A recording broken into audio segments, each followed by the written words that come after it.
So this is the part here that failed that I need to weld back in.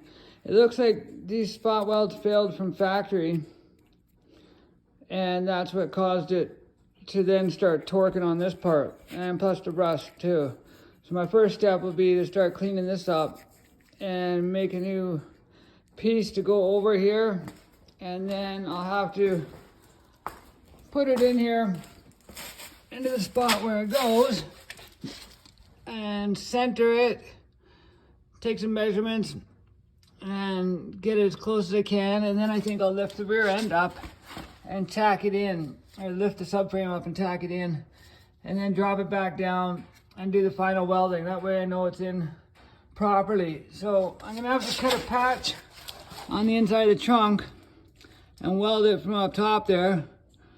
So I'll have to cut a hole there and then weld it from this side. So hopefully I can get that all done today and get the other pieces in there too. So I will do my best to do some video, but I'm not an editor. I'm just gonna document what happens here, and if I make a mistake, I make a mistake. You guys get to see my mistake and see if I can correct it.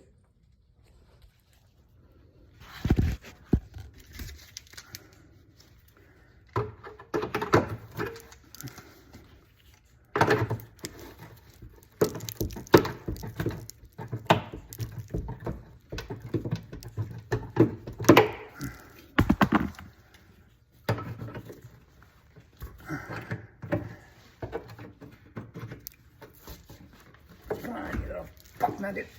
Get out.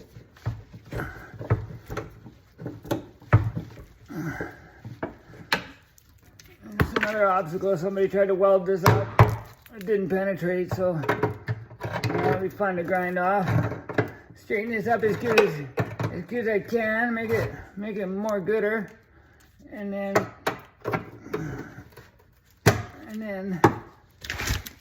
I don't know what to do next. Come on. Get off of there. Get this crap out of here. You're in my way.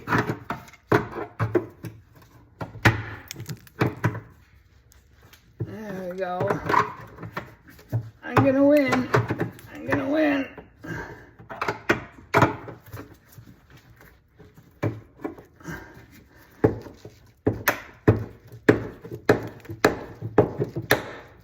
Okay. No, whitey then. Nice. I love the dirt. In your face, in your face. Get the dirt in your face.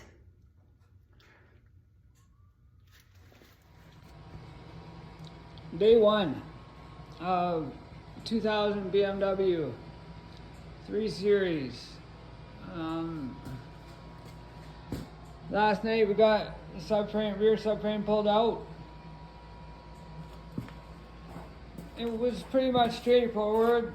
Yeah, everybody's right about the emergency brake lines. They're fun to deal with.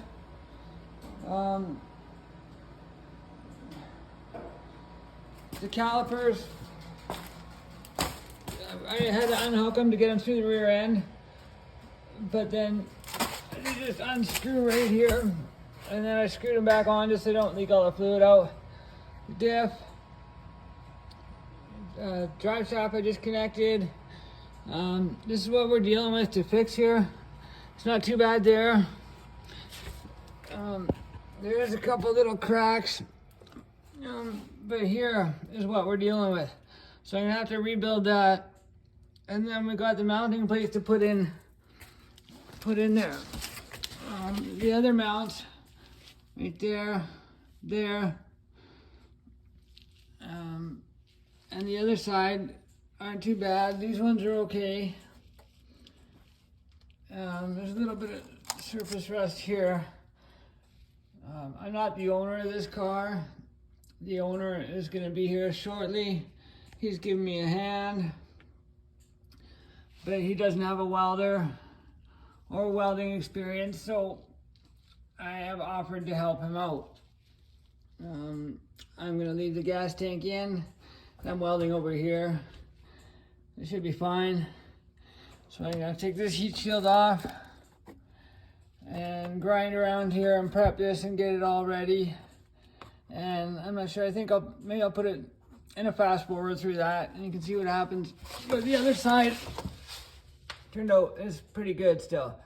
So I'll put the plate on there still too. Oh, the filler neck over there is gonna be fun to work around. So maybe I will have to do something with the gas tank. Shit. That's a big gas tank to drop down if I don't have to. Hopefully these bolts come off. There's 2 straps. And then disconnect the filler neck. And then all the plugs on top of the gas tank. To be safe so we don't blow up, I should probably disconnect it.